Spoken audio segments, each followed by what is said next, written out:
Hey everyone, welcome back to Reading with Tatiana. Today I'm reviewing Remarkably Bright Creatures by Shelby Van Pelt, and I gave this book a 5 out of 5.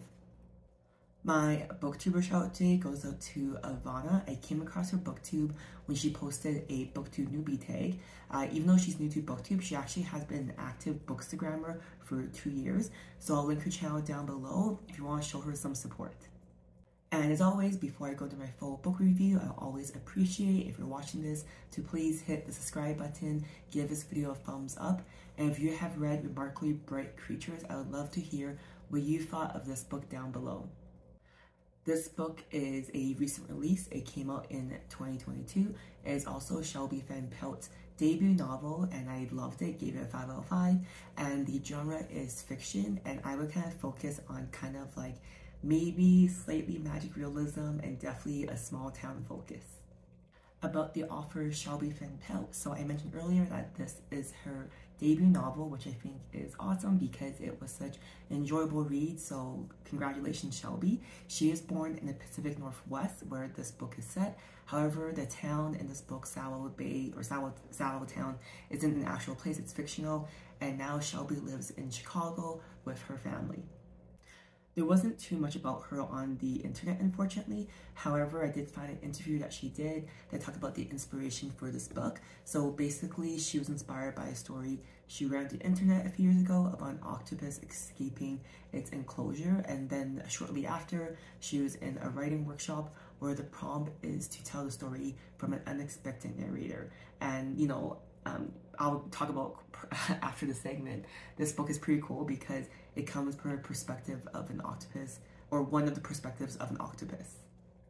Shelby also mentioned she's working on her next novel, which is a bit different. It's more about people getting stuck in their own ways and their own misbeliefs about themselves. So a very different story, but I'm excited to see what her next work will be like. Now a bit about the story. So as I mentioned earlier, the perspective it starts with is from Marcellus the octopus, who is a giant Pacific octopus that stays in the Salo Bay Aquarium. And we come to learn pretty quickly that an octopus lives roughly for 4 years, and Marcellus is in the late stages of his life that he knows it. And then we also find that he befriends the nightly cleaner at the aquarium called Tova, who's in her 70s. She's a widow, and she also lost her son when her son was only 18, and his name was Eric. And then also we meet another character called Cameron, and his story starts in California, Modesto, and he was abandoned by his mom when he was 9 years old, left to live with his aunt. And then during this time, like in this book, how it starts is Cameron finds a tie from who he thinks his dad might be, and he thinks his dad might be in Salo Bay, where the octopus Marcellus and Tova happens to be. So Cameron makes his way from California to the Pacific Northwest, and there we see all these 3 character stories converge, and it's just a very lovely feel-good story. There's obviously a bunch of other characters. I don't think they're really worth mentioning because I really think the focus is really Tova, Marcellus, and Cameron. However, one character that isn't your usual character, but I felt like is a character in this type of book, kind of like Where the Crawdads Sing, where the marshland is kind of like a character, is I think Salo Bay, where this book is set. It's kind of like its own character because it's a small fictional town where everyone knows each other, where everyone cares for each other, where everyone gets into everyone's business, and I think that in itself is kind of like a character and a great setting for this novel. Common themes I found in this book is, the first one is the idea of community and the people around you. As I mentioned earlier, Tova is in her 70s. She still works nightly at the aquarium cleaning, and you know, she's widowed, and as she's aging, she comes to rely on the community around her that supports her, that cheers for her, and you can really see the importance of community also when Cameron makes the move to Salo Bay. And that kind of leads into the second common theme of why it's important to have people believe in you, because even if you don't believe in yourself, it's never too late for others to believe in you and then propel you to succeed, or at least try even if you fail. And then the other thing I really enjoyed was the idea of a family. So Tova As I mentioned earlier, she lost her son Eric when he was 18, and she never had a child after that.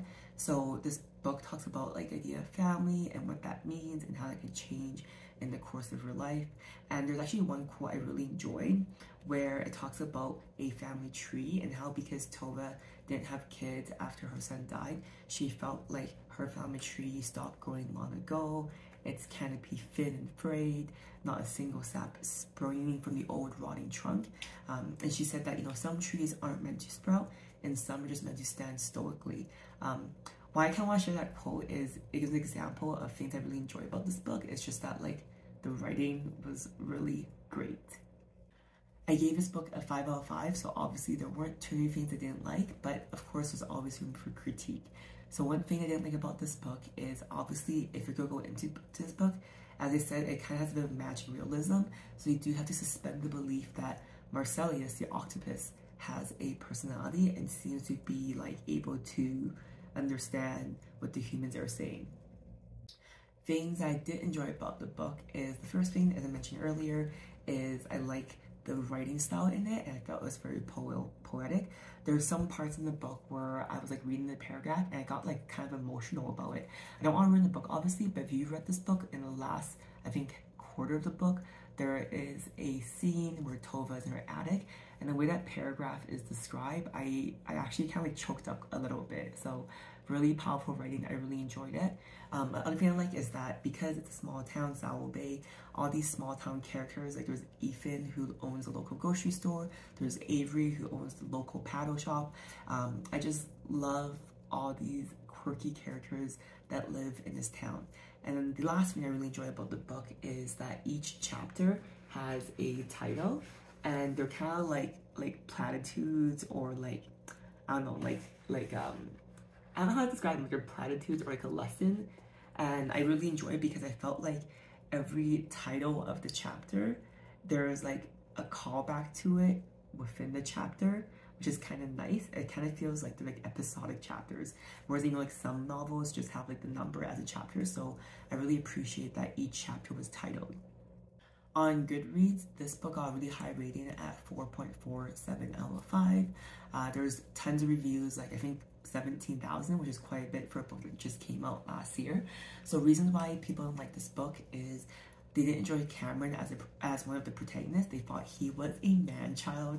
The character is 30 and he is a bit stunted, but I like to give him some compassion because he was abandoned by his mother and not really given the right tools to succeed. But a lot of people did not like Cameron. People felt the plot was a bit slow and mundane.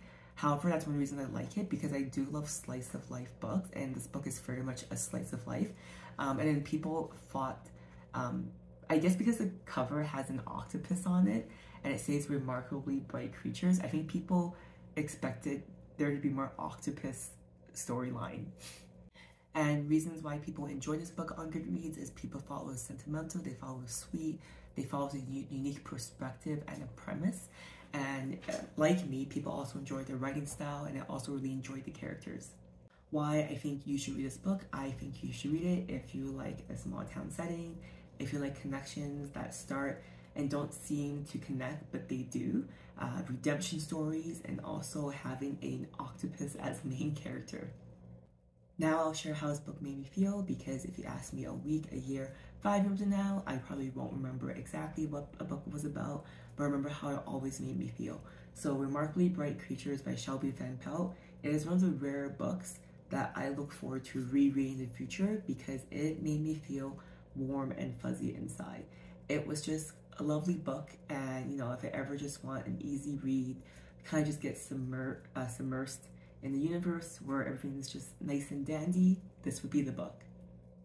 If you read this book, Remarkably Bright Creatures by Shelby Van Pelt, I'd love to hear what you thought down below. And if you want to join me next time, I just started The Boys in the Boat by Daniel James Brown. This was recommended to me by Novel Opinions from last year, and I finally got my hands on it, so I'm super excited. It's about the US Olympic rowboat team during the 1936 Olympics in Berlin. So I think it's kind of like a sports, like rah rah rah kind of story. So I'm super excited. And as always, thanks for watching, and I'll see you guys next time. Bye.